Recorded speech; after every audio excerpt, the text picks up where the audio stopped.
Thank you so much, Dr. Richardson, for your inclusive leadership, and thank you, everybody, for being here. It's certainly an exciting day. I want to introduce our incredible interviewee today. I'm so excited to share the life path of our speaker from Myanmar to Emmaus. Ladies and gentlemen, I give you Khine Alkhal.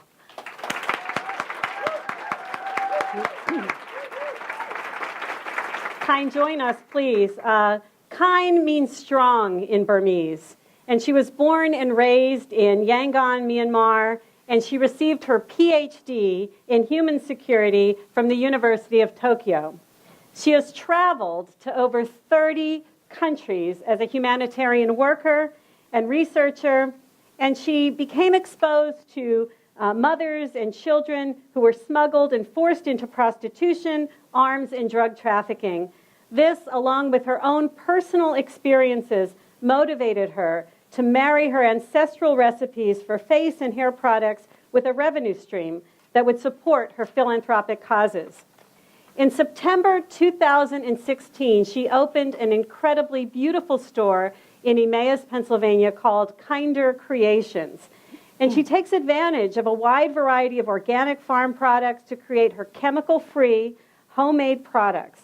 In addition to motherhood and running a business, Khine is dedicated to bringing awareness to forced labor and to those who come together in preventing and minimizing crimes on humanity. She hopes that more people will appreciate the benefits of chemical-free living, which we will learn more about, and using organic and all-natural products. And I'm sure you've caught a glimpse of some of the beautiful products in the hall today coming in. They'll be there as you leave as well. I encourage you to check those out.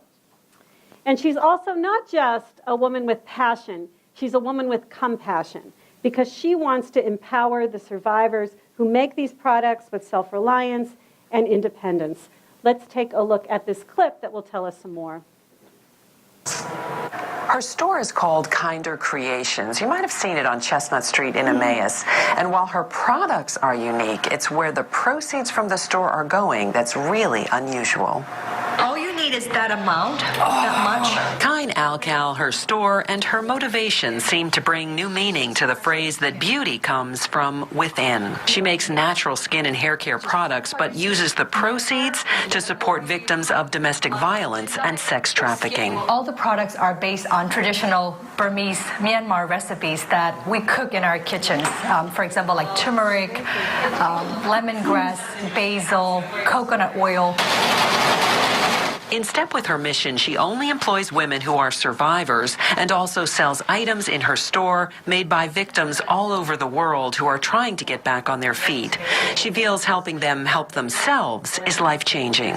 What does it take for her to become self-reliant, to become confident again after she has gone through such trauma? Khine was born in Burma, and she says women in her country use items in their kitchens as natural beauty products. Khine's journey here is steeped in education and research into the cause, and now her product line. She has a PhD in human security. After my PhD, I joined Association of Southeast Asian Nations as a senior officer for women, children, and labor migrant workers. Her compassion for the women she saw turned into a passion to help them. Amber is a survivor of severe domestic violence and is now managing director of the store. Opening up and talking about it is very empowering because it helps other people realize, well, you know, it's okay if I talk about it. And there's a release involved, and there's a pride that comes in looking at where I was compared to where I am. Khine says by purchasing these natural products, we're being kind to our skin at the same time as spreading kindness to other people. Khine also sells her products online, and she's hoping to have an impact all over the world. Her website is KhinederCreations.com, but it's spelled Khineder Creations.com. Nancy Wartine, 69 News. We're really, how about a big round of applause for that beautiful thing? We're really thrilled to have so many wonderful people in the audience, but please, Nancy Wartine, if you would please wave, say hello, stand up. And her co-anchor at the Wisdom Coalition is here as well, Kim Howie. So thank you so much for being here and for that beautiful story. So Khine, let's get to it. All right. You have traveled internationally as a humanitarian, as a senior officer for women and children, and you became exposed to challenges that women face as mothers and victims of abuse. So could you please share with all of us today how this influenced your life and shaped your decision to make this part of your mission? Well, first of all, thank you all so much for being here, and thank you for having me here. It's such an honor, and I'm actually quite nervous if you don't notice it.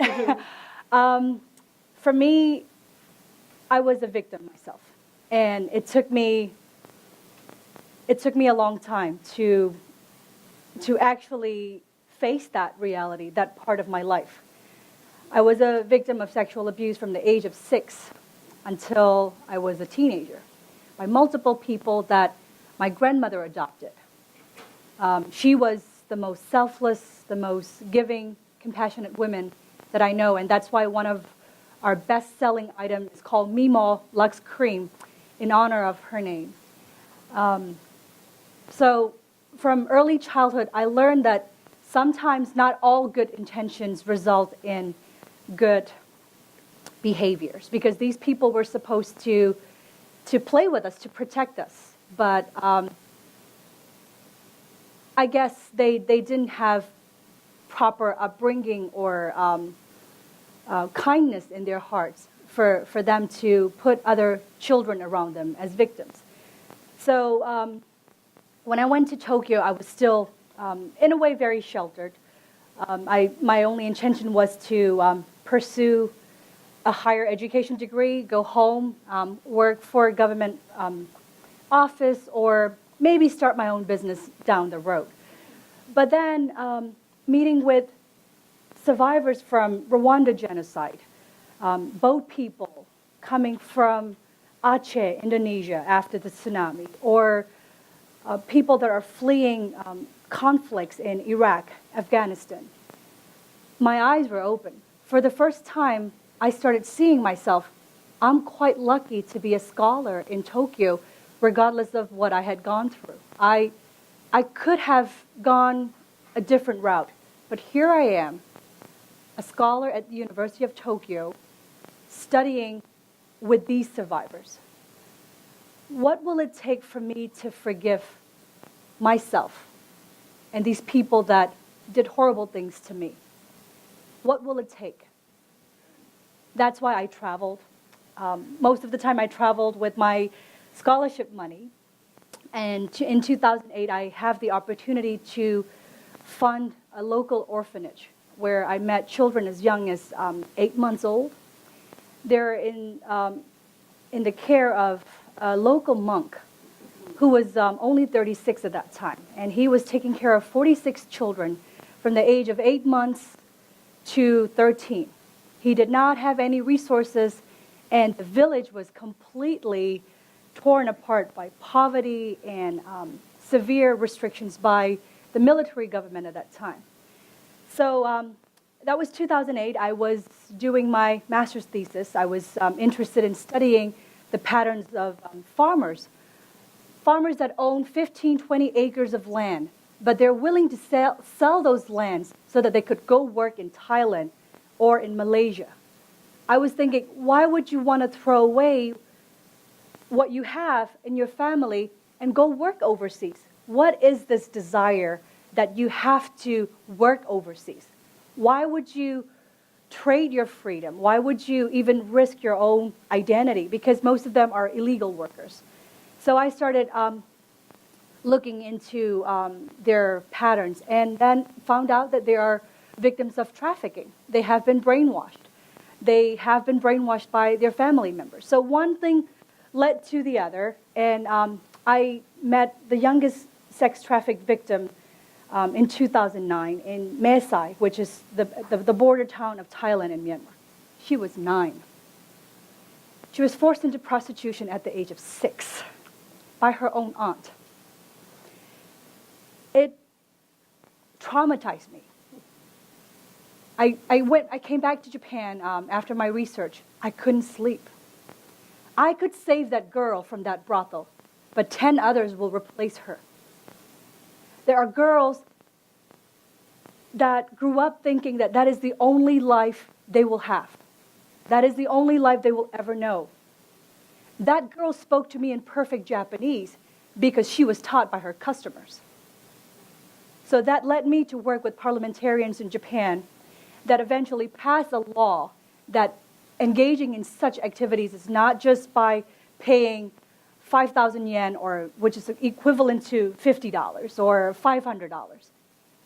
If they are found engaging in any kind of illicit activities, they will be sent to jail. So that wasn't just my work alone. I work with journalists, I work with parliamentarians, I work with volunteers, I work with former traffickers.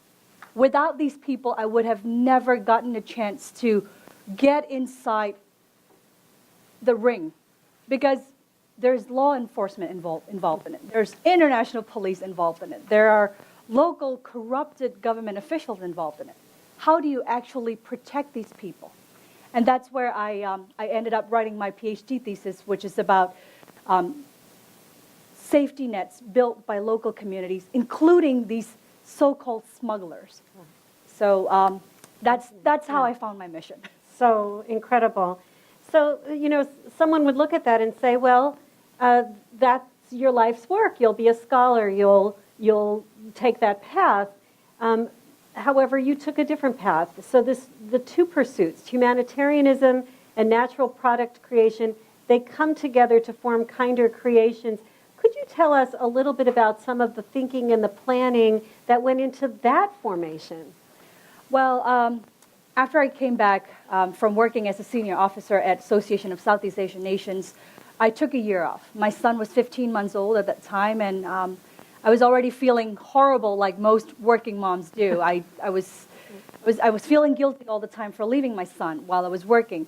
So I took a year off, and during that year, I met a cleaning lady from Makanji. She was raising children on her own with very little income. And that summer, she introduced me her daughter's homemade lip balms. And I was very touched, a teenager who wants to help her mom. So I thought, what can I do to help women like that in this community, in the Lehigh Valley? Because at some point, I got to find my own footing. Sometimes I ask myself, what is my identity? I'm born as a Burmese, but I felt like I grew up in Japan because I went to Japan at the age of 22, and I stayed there for nearly 7 years, but that's the first language that I learned properly other than Burmese. So, and then here I am in the Lehigh Valley. I came because of my son's father. And then I wanted to make a connection with the community. And I wanted to make a connection that also empowers other women with what I have learned from overseas. So I started this business with just one idea. I wanted to help that mom and the daughter. And now I'm helping many moms and daughters in the Lehigh Valley because of this business. So in a way, I found my calling in the Lehigh Valley. And that's so extraordinary. And in some ways, maybe Mima is someone who informs all of this because she made such an impact on your life. And so tell us more about that your own role as mother and business owner, and how you have made it part of your mission. So where do you find women who work for you, and how do you identify those who could be empowered through Khineder Creations? You'd be surprised to see how many women out there that have been traumatized by such unfortunate events. When you open your doors, you'll see that these women will come to you. I never expected my store to be more than just a storefront for the handmade products and the products that I purchased from these women overseas. But I have this little space, you've been there. It's like a little living room where I invite people, not just moms. I also invite men as well, because they have also gone through some experiences that they don't ever want to talk about. When you open the doors and when you have a little space that they find it welcoming, they come in, they talk.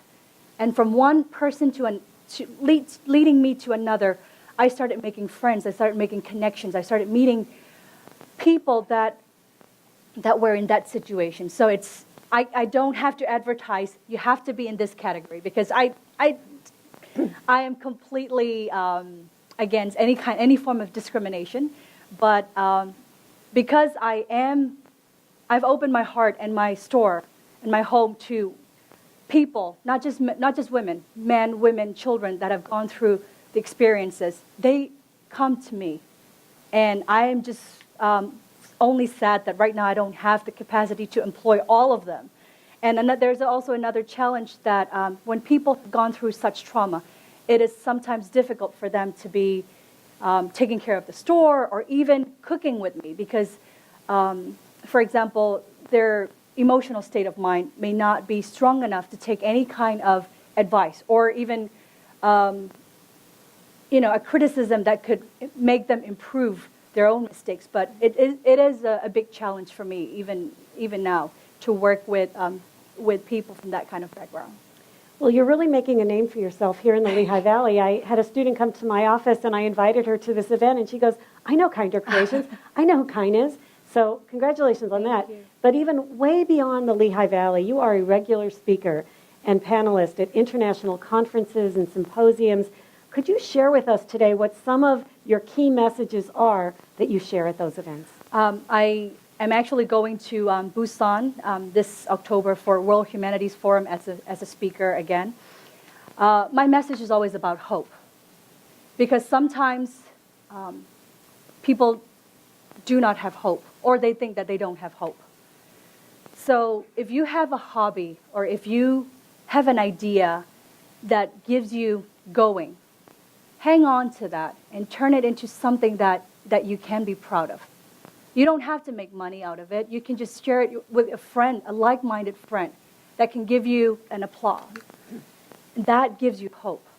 So my message is always to, whether I'm talking about international economy or politics, there's always something that we can do to create that hope. And let's find that. That sounds great. You have said that you don't define success as making money. You just said it now. But you're a global entrepreneur, and you ship to 19 countries. You even write a little personal note in with things. So how did you grow your brand? Could you tell us about that, how you grew your brand and how you continue to grow your brand? And how do you define success? Well, first of all, Facebook is a very powerful tool. And it puzzles me because I am the same person, I look the same way, but I couldn't connect with anyone until I started this business. So there is definitely a calling and there's definitely a timing. I could be doing this probably 10 years ago and maybe nobody noticed it. But because of the timing, because everybody is now making smarter choices with their food, they're starting to eat healthier, they're starting to look for healthier products, and they're starting to get more curious about other nations that are non-English speaking countries. So this immigrant coming from Southeast Asia, making these products in the Lehigh Valley. Why the Lehigh Valley?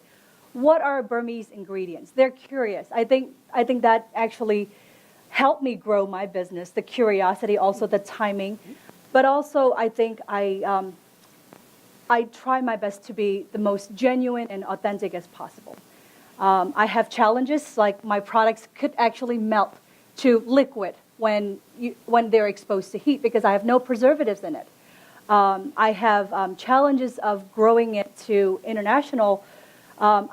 Recently I was in Tokyo. They're very interested in opening stores in Shibuya and Shinjuku, but it became very clear where I want to be. I want to be a mom. I want to have time with my friends. I want to go spinning. I want to do yoga. I want to have lunch with other moms, and I want to do some talk at universities, meeting with students. But I can't do all that if I start branding myself as global entrepreneur and opening shops all over the world. That is not me. I may never be rich, which I don't want to be rich. I just want to pay my taxes. Just want to be able to take my son to, activities and have fun with my friends while I can.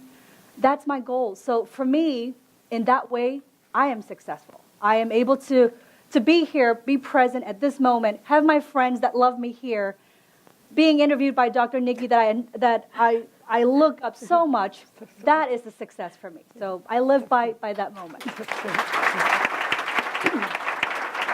You have an adorable little boy, because I'm your friend on Facebook, and I see him just about every day, which I really enjoy. And I wondered, we have a lot of students here today and many people who are on Facebook, and so I wondered, you seem to have a lot of savvy in the way that you present yourself on social media, and I wonder if you have any tips for us and for some of the students here today about how to responsibly use social media, because you use it so well. I'm very cautious. I sometimes feel very bad because I feel like I'm exposing my son too much to a lot of strangers. But then again, I'm so proud of him, and I'm only one. I don't have any family members here. My mom, my siblings, my nieces, they're all in Myanmar. And we connect through Facebook. I could be sending them 10 pictures a day. They don't open their emails. They don't look at their phones. But on Facebook, they do. I want them to enjoy their relative that is growing here. The only American-born relative that they have that they're not able to see every day. But also, I am very responsive. I've suffered cyberbullying. Last year, a local soap maker took me on social media, blasting with me with horrible comments, calling me names, branding me, brown girl, etc., etc. But I respond with love.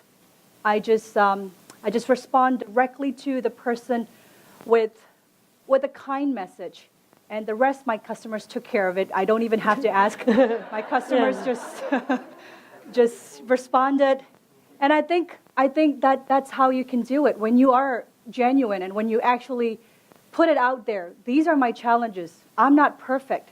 You either accept me or you can leave it. I think then you don't have to ask people to be your friends. They will be there for you, to protect you, to offer you support, especially when you need the most. So I use social media the same way that I communicate with people on a daily basis. So far it's working. When it doesn't work anymore, I'll let you know. Okay, great. Very helpful. Also, so many people see the good side of things, and you did touch upon some of your struggles. But for those of the audience members who are thinking, I'm doing this, I'm going to start my business, could you tell us a little bit about some of the other struggles that you have faced as a woman starting a business? Well, first of all, I started my business with $2,000. So if I can do it, anyone can do it.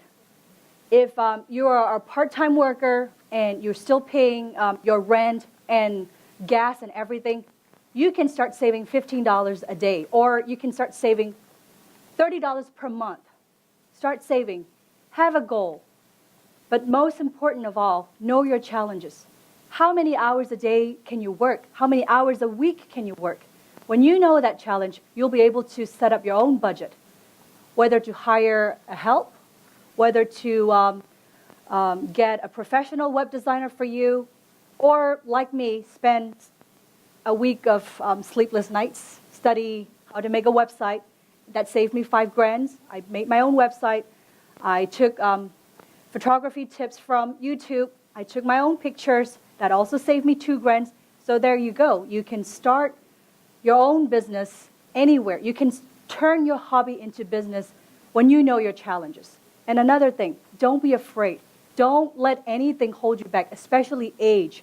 Don't think that you're too young or too old, or you're too white or too brown or too dark to do anything. Don't let anything define you for what you're not. Just grow that faith every day. And if there are so many negative people around you, come to Khineder Creations. Have coffee with me. And I have no secrets. I'll let you have whatever recipes you want. I actually give out recipes every other Saturday. We do this program called Meet and Keep. I invite everyone. It's limited seating because it's a small store. But I encourage people to do their own handmade products. I don't really care if there are competitors. they're not going to be Khineder Creations. But they can start their own brand, and I want them to do that. So just know your challenges first, and I think that's the first step to do that. That's really great. And I remember hearing you speak, and you said your goal is that everyone is making their own products. Could you tell me a little bit about that? You're such a wonderful evangelist about chemical-free. What is the magic of chemical-free? And then we're going to open it up for questions from the audience. But tell us, what does that mean, and what could it do for us? I'm not sure you can see, but I have a little psoriasis spot here. And this spot happened 3 weeks ago when I dropped Clorox on my skin accidentally when I was cleaning my store. So that's the very visible result of chemicals. Instead of using Clorox, me being producer of chemical-free products, I could have just used water and vinegar and cleaned my floors, but I wanted to clean the bathrooms with Clorox. So there are always side effects when you use chemicals. Look into the skincare brands that you're using. Men don't use skincare as much as women do, but except for my father. He looks so good for 63 because he takes care of his skin. Look at the ingredients. Ask yourself, how many ingredients can you read when you see the label? If there are 2 or more items that you can't read, most likely they have chemicals. Just think about this. When you see a cream or a soap that looks exactly the same, summer, winter, spring, fall, do you think it's normal? Do we look the same from morning till afternoon? We don't. Do we smell the same? We don't. So imagine the products that we produce, the machines that we create so that we produce these products. Just think of that concept. So living chemical-free really saved me from having cystic acne. I had acne. I'm not sure we had pictures from those days, but I hated taking my own pictures. I suffered cystic acne for 8 years, and I had skin discoloration, and I had skin tags. Skin tags stopped growing, and acne stopped growing on my face for 2 years. I have makeup and foundation free for 2 years. So right now I have our Thanaka cream, which is made from Thanaka tree, which is grown in Myanmar, which has the naturally beige color, and that miraculously transforms into the color that matches your skin tone. No matter what color of your skin, it just takes the shape of your skin color, and it gives you this beautiful glow, and it has natural mineral zinc oxide SPF 50 to protect you from getting age spots and sunspots. Men, women, children, every age can wear. And that's another thing.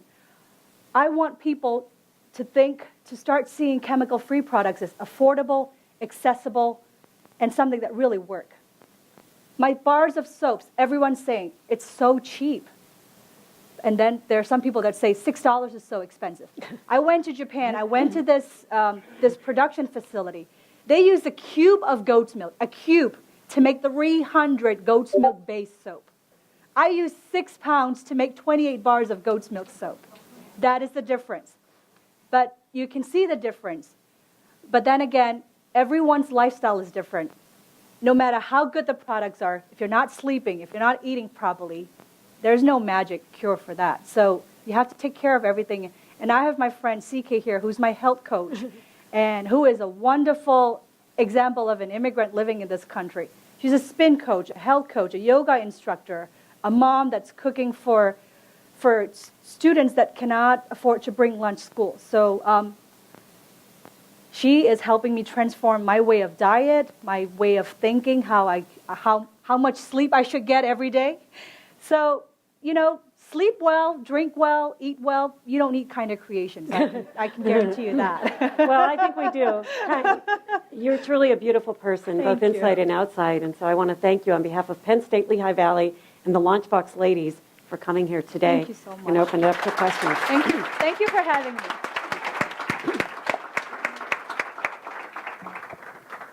Wow. Thank you both, Dr. Gutgold and Khine, so much for being here today. We want to open the floor to questions for either one of our speakers today.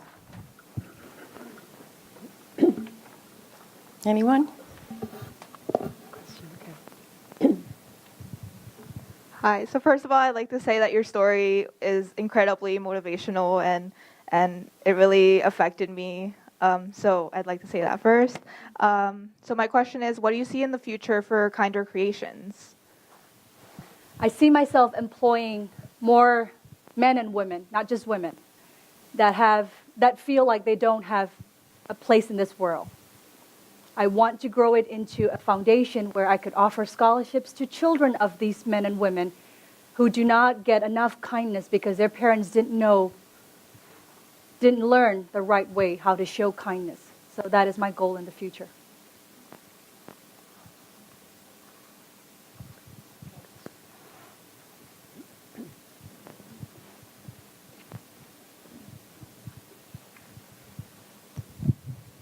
Thank you for being here and your wonderful message, and good luck to you. My question relates to mistakes. A lot of people will say that you can't be successful in business unless you make a mistake, at least one, and what you learned from it. What is the biggest mistake you made, and what did you learn from it? I'm very trusting. That is my mistake. I have a soft spot for women like myself. So when I see them, I want to bring them in right away. But sometimes it is not the smartest choice in business to work with women like that because they may not be equipped with the right mindset to grow business together. So when you invest a certain amount of money, you have certain amount of expectations, and you want dedication from that person that you're working with, and you can't be too trusting. So I have learned a great deal of lessons last year working with several people, and I have to let go of several people as well because I'm too trusting. It resulted in my products, different qualities coming out, different quality service coming out because I was too trusting. So I won't be too trusting again.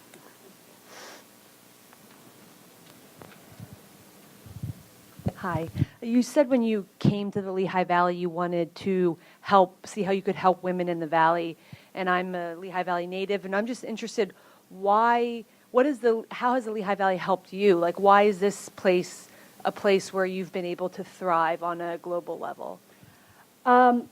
I love Lehigh Valley except for the allergies that I get every year. I've lived in Tokyo most of my adult life, and then I moved to New York, and I just didn't feel like I could grow in a city.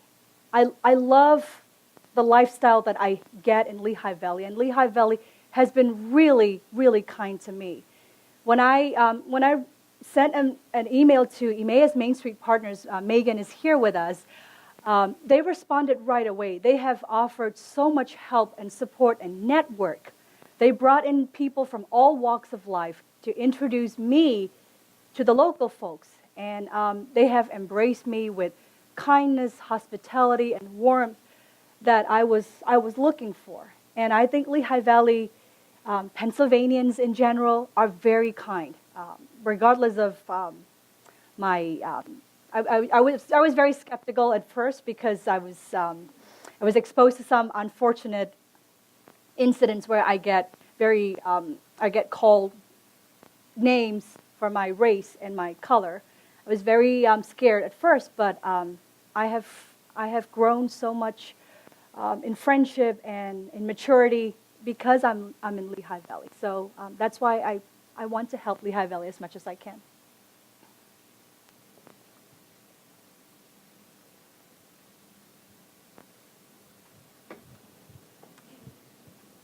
Question? I think we have another question. I could talk loud enough. Kind of, it's very inspirational to hear you today. I'm sure everybody feels that way. I'm just wondering how we could help you more, as the LaunchBox board, if we need an application from you to fund your next venture, or if we need to get you more connected with the retail solutions we have here, or as a community, like how can we help you grow your business?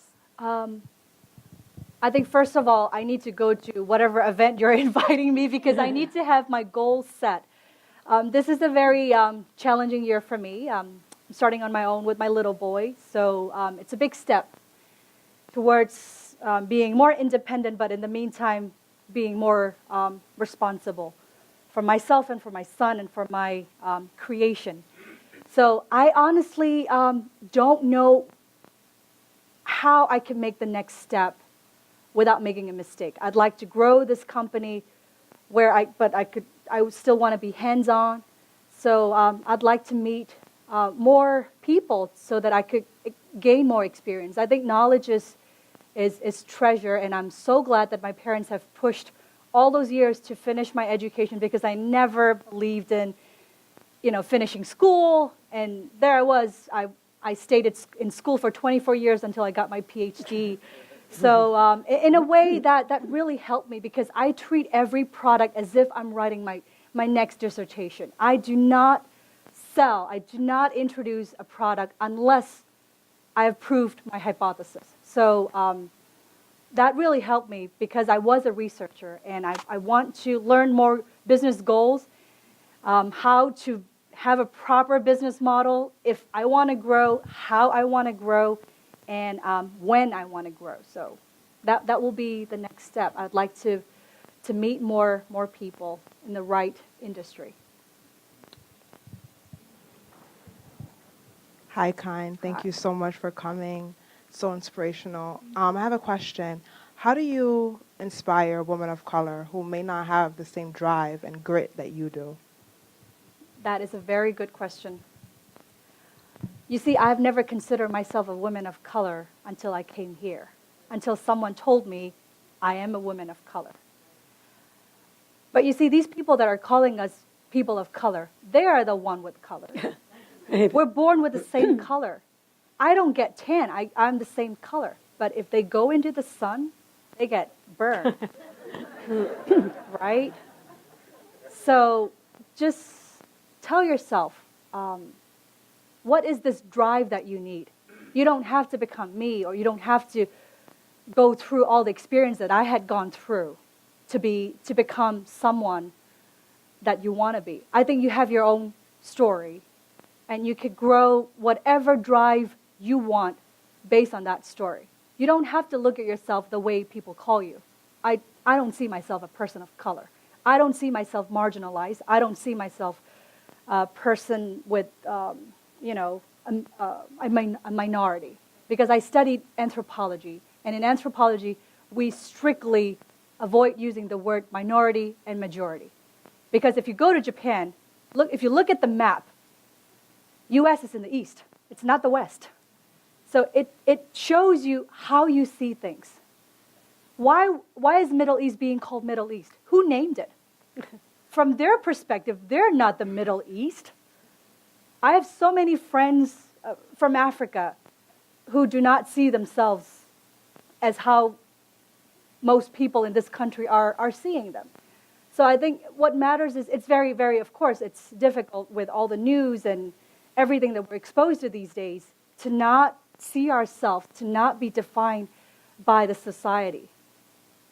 But you can equip yourself with the right knowledge and put that into practicality, and I think you can find your own drive. You don't need anyone telling you what your passion should be. You will find your own calling. I believe that wholeheartedly.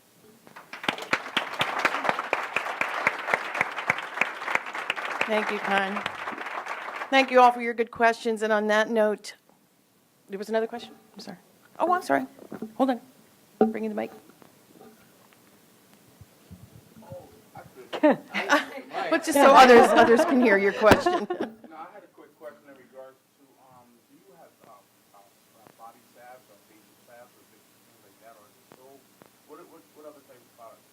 So right now we have soaps that you can use head to toe. There is one particular soap that my son uses. It's called Extra Gentle. That's specifically made for eczema. We used baby shampoo for the longest time, and his eczema didn't go away. Now, this bar of soap, he washes head to toe, and his eczema has been contained for the past 1.5 years. So there we have shampoo bars, because I travel a lot. A bar is so much easier for me than a liquid. So, and then we have scrubs, foot scrub, body scrub that can actually heal scars and cellulite. So you may want to try it. We have samples you can take home for free. We have creams that you can wear head to toe. You can even use our cream as a shaving foam that doesn't leave any painful, aftermarks. I don't know what would you call that. So, but we're coming up with a men line because people see when you have a skincare store, they think it's only for women. That's not true. My products you can use from infants to elderly. And for example, like our cinnamon soap, it's so popular among men. That was our best-selling item during Christmas. We sold more than 100 bars in just 1 week because they want to give gifts to the dads and the granddads and all that. So how many more items do we have? Quick question. Yeah. In regards to that, I've run down the path of beauty products, and I've done the same thing, and I had pretty good success with it. It's just that I didn't know how to run a business and get it going. So my thing was, is this, we can sit down one time, and I can introduce a couple of things that you might be interested in. That would be great. Yeah, so the body staff is for everybody. I need help with packaging designs because it's my idea started, I did not expect my company to be noticed through Facebook or to be shipping to 19 different countries in less than a year when we opened. Yes, I wanted to correct one simple misinformation. We launched the online store in September, but we actually opened the physical store in Emmaus on January 4th, 2017. Okay. Because the store wasn't ready, we wanted to paint and decorate the way we wanted, so we finally opened in January. And so far, my packaging needs a lot of facelift. So that would be great. I have a lot of ideas. I love going into nature, so you'll see most of my logos and my designs are all pictures that I took from my own hikings. But I don't think that can grow as an international business. I need some more tips on how to penetrate into international market, without having to pay a lot of money. So I will need help in that area.